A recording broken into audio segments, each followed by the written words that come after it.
Hey guys, Z here, and today I'm going to show you how to make a very simple counter. Basically what happens every time you add an input, it adds one output.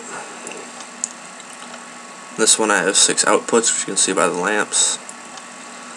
So I continue pressing the button, it goes all the way up to 5, and then on the 6th light, it's going to reset itself. Button over here makes it cycle through all on its own, so I press it once, counts up to 6, and then resets. Over here I have the same setup, except the display lights are just a bit different. This one, each output just blinks on, just to show that you can have it a pulse instead of a constant signal. So again, this one goes all the way up to 6, and then it resets itself. And then you have the same thing with the automatic one over here. Just cycles through and then resets. And then one more thing you can do with it, if you ignore these lights, you can just hook all of the outputs to a single lamp.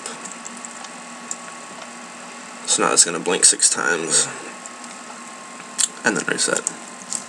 So the counter itself is not terribly big. It's this white part back here.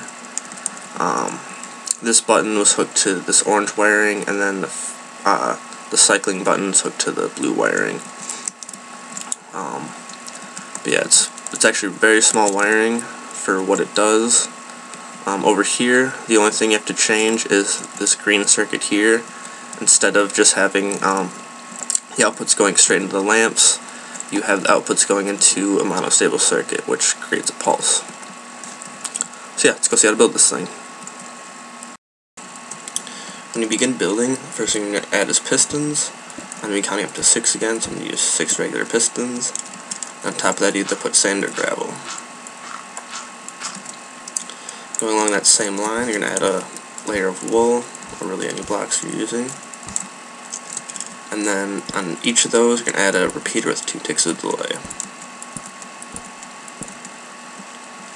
On the end, it's going to be normal wire, and on the beginning will be normal wire.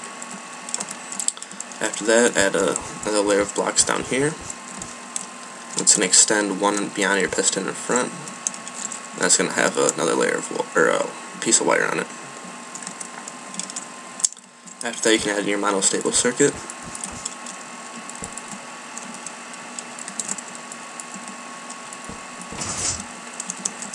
And then you're going to power this wire right here by placing a torch up here.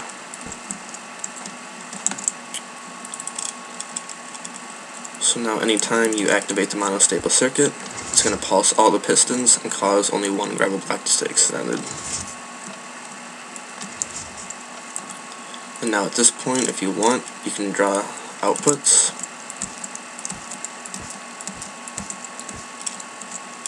So anytime a piece of gravel is extended, it will light up that piece of wire.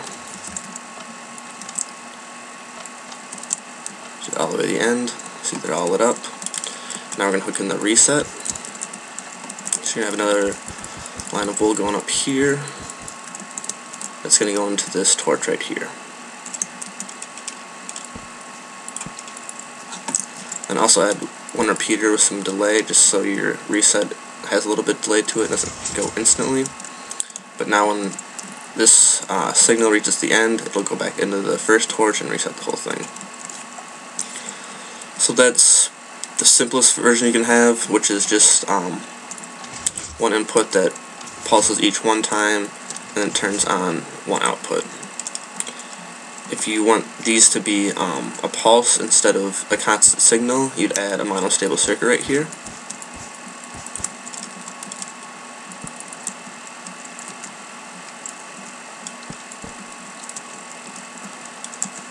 And you can also add a button here just for an automatic reset. So now when I pulse monostable circuit, that torch will just pulse on, like so.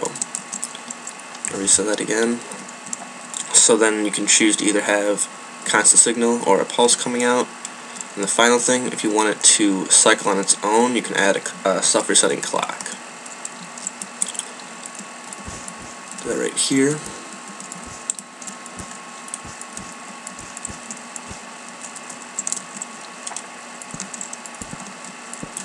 So we're going to use 6 repeaters on the clock, and we can't have any delays on the repeaters because we're using a 1-tick pulse to power this thing.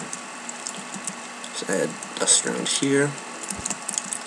Right here we'll add our monostable circuit.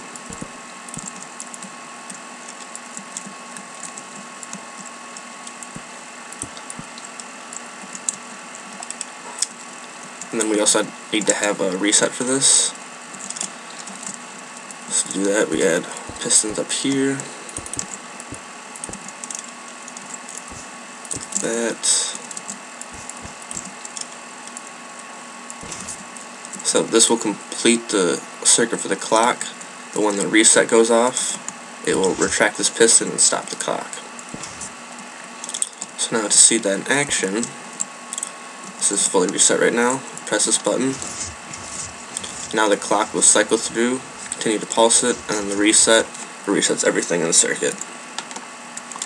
So yeah, that's pretty much the complete design. There's a few features you can obviously add to it, or you can switch the wiring around to make it behave how you need it to.